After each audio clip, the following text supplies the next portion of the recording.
नमस्कार दोस्तों, सनातन रहस्य में आप सभी का स्वागत है। तो आज मैं आपको महाभारत के कर्ण के जन्म के बारे में बताऊंगी। ध्यान से सुनिए। धृतराष्ट्र, पांडु और विदुर के लालन पालन का भार भीष्म के ऊपर था। तीनों पुत्र बड़े होने पर विद्या अध्ययन के लिए भेजे गए। धृतराष्ट्र बल विद्या में, पांडु धनुर्विद्या में तथा विदुर धर्म और नीति में निपुण हुए। युवा होने पर धृतराष्ट्र अंधे होने के कारण राज्य के उत्तराधिकारी ना बन सके। विदुर दासी पुत्र थे, इसलिए पांडु को ही हस्तिनापुर का राजा घोषित किया गया। भीष्म ने धृतराष्ट्र का विवाह गांधार की राजकुमारी गांधारी से कर दिया।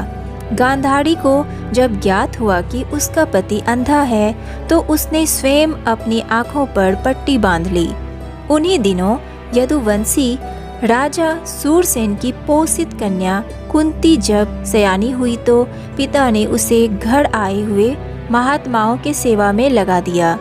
पिता के अतिथि गृह में जितने भी साधु महात्मा, ऋषि मुनि आदि आते, कुंती उनकी सेवा मन लगाकर किया करती थी।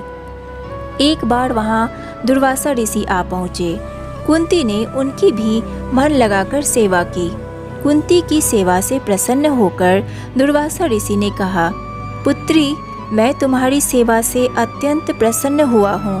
अतः तुझे एक ऐसा मंत्र देता हूँ जिसके प्रयोग से तू जिस देवता का स्मरण करेगी, वह तत्काल तेरे समक्ष प्रकट होकर तेरी मनोकामना पूर्ण करेगा। इस प्रकार दुर्वासा ऋषि कुंती को मंत्र प्रदान करके चले गए। एक दिन कुंती ने उस मंत्र की सत्यता की जांच करने के लिए एकांत स्थान पर बैठकर उस मंत्र का जाप करते हुए सूर्यदेव का स्मरण किया। उसी क्षण सूर्यदेव वहां प्रकट होकर बोले, देवी, मुझे बताओ कि तुम मुझसे किस वस्तु की अभिलाषा करती हो। मैं तुम्हारी अभिलाषा अवश्य पूर्ण करूंगा। इस पर कुंती ने कहा, हे देव, मुझे आपसे किसी भी प्रकार की अभिलाषा नहीं है। मैंने तो केवल मंत्र की सत्यता परखने के लिए ही उसका जाप किया है। कुंती के इन वचनों को सुनकर सूर्यदेव बोले, हे कुंती, मेरा आना व्यर्थ नहीं जा सकता। मैं तुम्हें एक अत्यंत पराक्रमी तथा दानशील पुत्र प्रदान करता हूँ। इतना कहकर सूर्यदेव अंतर्ध्यान हो गए। कुंती ने लज्जावश यह बात किसी से नहीं कह सकी। समय आने पर उसके गर्भ से कवच कुंडल धारण किए हुए एक पुत्र उत्पन्न हुआ। कुंती ने उसे एक मंजूसा में रखकर रात्रि बेला में गंगा में बहा दिया। वह बालक बहता हुआ उस स्थान पर पहुंचा जहां पर धृतराष्ट्र का सारथी अधिरथ अपने अश्व को गंगा नदी में जल पिला रहा था। उसकी दृष्टि कवच कुंडलधारी शिशु पर पड़ी। अधिरथ निसंतान था, इसलिए उसने बालक को अपने छाती से लगा लिया और घर ले जाकर उसे अपने पुत्र के जैसा पालने लगा। उस बालक के कान अति सुंदर थे, इसलिए उसका नाम कर्ण रखा गया।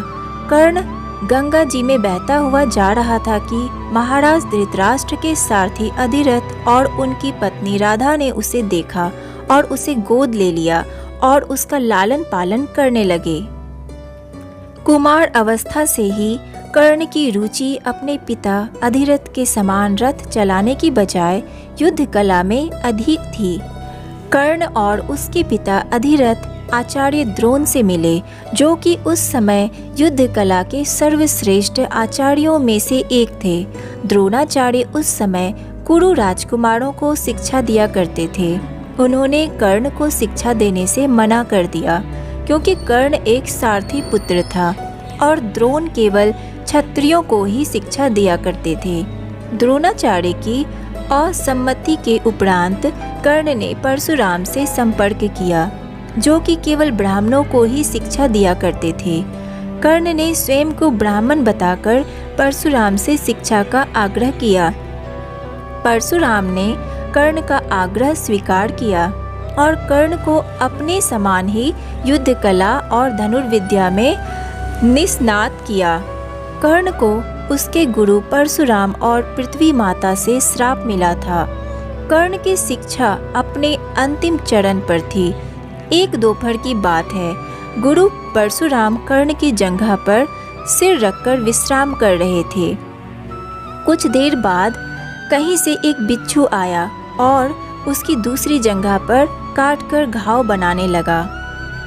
गुरु का विश्राम भंग न हो इसलिए कर्ण बिच्छू को दूर न हटाकर उसके डंक को सहता रहा। कुछ देर में गुरु जी की निद्रा टूटी और उन्होंने देखा कि कर्ण की जांघ से बहुत रक्त बह रहा है। उन्होंने कहा कि केवल किसी क्षत्रिय में ही इतनी सहनशीलता हो सकती है कि वह बिच्छू डंक को सह ले, ना कि किसी ब्राह्मण में। और परशुराम जी ने उसे मिथ्या भाषण के कारण श्राप दिया कि जब भी कर्ण को उनकी दी हुई शिक्षा की सर्वाधिक आवश्यकता होगी, उस दिन वह उसके काम नहीं आएगी। कर्ण, जो कि स्वयं ये नहीं जानता था कि वह किस वंश से है, अपने गुरु से क्षमा मांगी और कहा कि उसके स्थान पर यदि कोई और शिष्य भी होता तो वो भी यही करता। यद्यपि कर्ण को क्रोधवश श्राप देने पर उन्हें ग्लानि हुई, पर वे अपना श्राप वापस नहीं ले सकते थे। तब उन्होंने कर्ण को अपना विजय नामक धनुष प्रदान किया और उसे ये आशीर्वाद दिया कि उसे वह वस्तु मिलेगी जिसे वह सर्वाधिक चाहता है, अमिट प्रसिद्धि। कुछ लोक कथाओं में माना जाता है कि बिच्छू के रूप में स्वयं इंद्र थे, जो उसकी वास्तविक क्षत्रिय पहचान को उजागर करना चाहते थे। परशुराम जी के आश्रम से जाने के पश्चात कर्ण कुछ समय तक भटकता रहा। इस दौरान वह शब्द भेदी विद्या सीख रहा था। अभ्यास के दौरान उसने एक गाय के बछड़े को कोई वनीय पशु समझ लिया और उस पर शब्द भेदी वाहन चला दिया और बछड़ा मारा गया। तब उस गाय के स्वामी ब्राह्मण ने कर्ण को श्राप दिया कि जिस प्रकार उसने एक असहाय पशु को मारा है, वैसे ही एक दिन वह भी मारा जाएगा, जब वह सबसे अधिक असहाय होगा और जब उसका सारा ध्यान अपने शत्रु से कहीं अलग किसी और काम पर होगा। इस प्रकार कर्ण परशुराम का एक अत्यंत परिश्रमी और निपुण शिष्य बना। कर्ण दुर्योधन के आश्रय में रहता था। गुरु द्रोणाचार्य ने अपने शिष्यों की शिक्षा पूरी होने पर हस्तिनापुर में एक रंगभूमि का आयोजन करवाया। रंगभूमि में अर्जुन विशेष धनुर्विद्या युक्त शिष्य प्रमाणित हुआ। तभी कर्ण रंगभूमि में आया और अर्जुन द्वारा किए गए कर्तव्यों को पार करके उसे द्वंद्व युद्ध के लिए ललकारा। तब कृपाचार्य ने कर्ण के द्वंद्व युद्ध को अस्वीकृत कर दिया और उससे उसके वंश और साम्राज्य के विषय में पूछा, क्योंकि द्वंद्व युद्ध के नियमों के अनुसार केवल एक राजकुमार ही अर्जुन को, जो हस्तिनापुर का राजकुमार था, द्वंद्व युद्ध के लिए ललकार सकता था। तब कौरवों में सबसे ज्येष्ठ दुर्योधन ने कर्ण को अंगराज घोषित किया, जिससे वह अर्जुन से द्वंद्व युद्ध के योग्य हो जाए। जब कर्ण ने दुर्योधन से पूछा कि वह उससे इसके बदले में क्या चाहता है, तब दुर्योधन ने कहा कि वह केवल ये चाहता है कि कर्ण उसका मित्र बन जाए। इस घटना के बाद महाभारत के कुछ मुख्य संबंध स्थापित हुए, जैसे दुर्योधन और कर्ण के बीच सुदृढ़ संबंध बने। कर्ण और अर्जुन के बीच तीव्र प्रतिद्वंदिता और पांडवों तथा कर्ण के बीच वैमनस्य। कर्ण दुर्योधन का एक निष्ठावान और सच्चा मित्र था। यद्यपि वह बाद में दुर्योधन को खुश करने के लिए द्रुत क्रीड़ा में भागीदारी करता है, लेकिन वह आरंभ से ही इसके विरुद्ध था। कर्ण शकुनी को पसंद नहीं करता था और सदैव दुर्योधन को सही परामर्श देता कि वह अपने शत्रुओं को परास्त करने के लिए अपने युद्ध कौशल और बाहुबल का प्रयोग करे, न कि कुटिल चालों का। जब लाक्षागृह में पांडवों को मारने का प्रयास विफल हो जाता है, तब कर्ण दुर्योधन को उसकी कायरता के लिए डांटता है और कहता है कि कायरों की सभी चालें विफल होती है और उसे समझाता है कि उसे एक योद्धा के समान कार्य करना चाहिए और उसे जो कुछ भी प्राप्त करना है उसे अपनी वीरता द्वारा प्राप्त करे। चित्रांगद की राजकुमारी से विवाह करने में भी कर्ण ने दुर्योधन की सहायता की थी। अपने स्वयंवर में उसने दुर्योधन को अस्वीकार कर दिया और तब दुर्योधन उसे बलपूर्वक उठाकर ले गया। तब वहां उपस्थित अन्य राजाओं ने उसका पीछा किया, लेकिन कर्ण ने अकेले ही उन सबको परास्त कर दिया। परास्त राजाओं में जरासंध, शिशुपाल, दंतवक्र, साल्व और रुक्मी इत्यादि थे।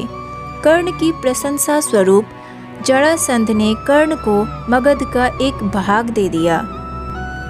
भीम ने बाद में श्री कृष्ण की सहायता से जरासंध को परास्त किया, लेकिन उससे बहुत पहले कर्ण ने उसे अकेले परास्त किया था। कर्ण ही ने जरासंध की इस दुर्बलता को उजागर किया था कि उसकी मृत्यु केवल उसके धड़ को पैरों से चीरकर 2 टुकड़ों में बांटकर हो सकती है। तो आज के लिए बस इतना ही। वीडियो को लाइक कीजिए, सनातन रहस्य को सब्सक्राइब कीजिए और ज़्यादा से ज़्यादा शेयर कीजिए। राधे राधे।